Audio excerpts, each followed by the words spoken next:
Ya,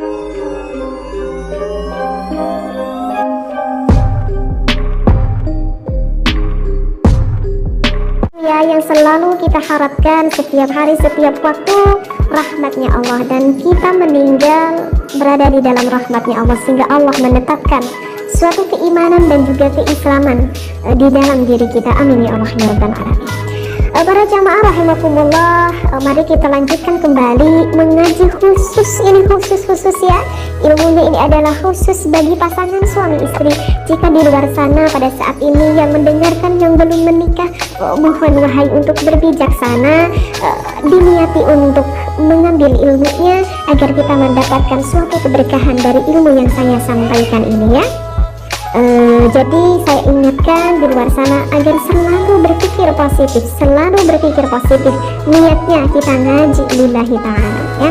Baik, apa sih yang ingin saya bahas di dalam fikih pernikahan ini? Yang ingin saya bahas, langsung aja saya bacakan ya referensinya.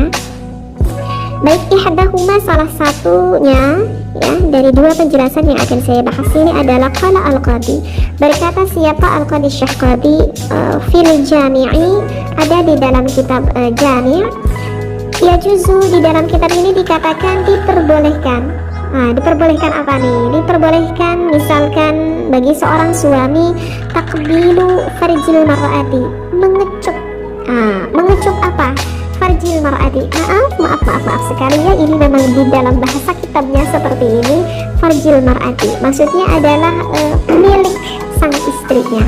Mungkin paham ya para pendengar apa yang dimaksud dengan milik sang istrinya. Qoblal jima'i, sebelum melakukan maksudnya jima' di sini adalah sebelum seorang suami memasukkan hasyafahnya ke dalam farji sang istrinya. Jadi sekali lagi, apakah hukumnya diperbolehkan seorang suami mengecupi khusus milik sang istrinya? Maka di dalam kitab Jami' ini dikatakan ya juzu, hukumnya diperbolehkan. Wa yukrahu ba'dahu, tetapi kalau misalkan melakukan hal itu sesudah sang suami memasukkan hasyafah ke dalam farjinya, maka itu hukumnya adalah dimakruhkan. Jadi kalau misalkan pengen, ya sebaiknya melakukan hal itu sebelum memasukkan hasyafah ke dalam farjinya. Adapun sesudah itu, maka hukumnya adalah dimakruhkan. Tapi enggak kok, enggak sampai haram ya, hanya sampai makruh saja. Wa dzikruhu an Atha, adapun penjelasan ini ada ya yang diriwayatkan oleh Imam Atha. Baik, itu adalah satu ilmu yang udah kita dapat, yang sebelumnya misalkan agak sedikit ragu karena belum memahami akan ilmu ini. Oh ternyata menurut ulama ini ya juzu, hukumnya diperbolehkan. Itu pun ya, tapinya jika sang suami meridhoi, artinya menyukai melakukan hal itu, dan begitu pula sang istrinya meridhoi, artinya ya sang istrinya juga tidak merasa keberatan jika dilakukan hal itu oleh sang suaminya. Ingat ya, dalam berhubungan harus suka dengan suka ya, tidak boleh suka dengan memaksa. Tidak boleh seperti itu. Baik, paham di sini. Nah, sekarang ada pembahasan yang kedua.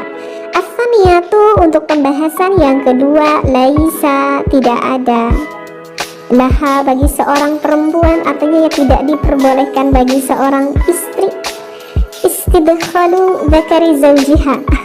Masya Allah, ada gak sih ya seorang istri yang melakukan hal ini? Tapi kalau di dalam referensi kitabnya ada, berarti kemungkinan di dalam kehidupan nyata mungkin ada perlakuan seperti ini yang dilakukan oleh istrinya.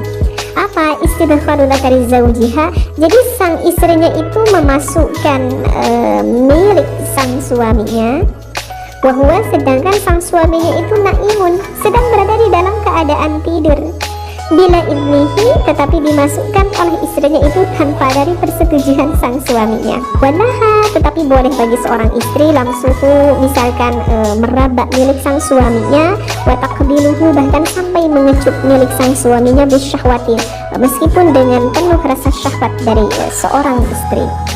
Paham gak sih apa yang saya bacakan?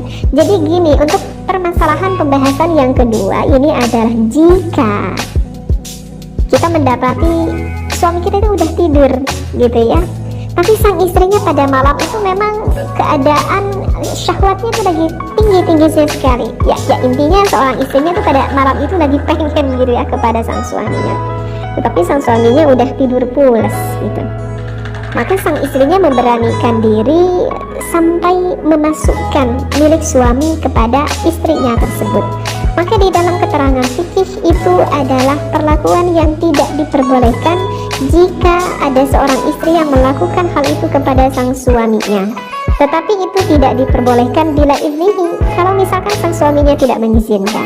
Tapi kalau misalkan sang suaminya mengizinkan, ya itu tidak apa-apa. Misalkan sang suami pernah berkata kepada istrinya, yang kalau misalkan kamu pengen dan aku udah tidur sok bebas, mau kamu apapun yang mau kamu lakukan, bahkan sampai memasukkan milik aku ke kamu, boleh, sok aku marido. Nah, misalkan udah ada kata mandat itu kepada istrinya, maka itu tidak menjadi sesuatu hal yang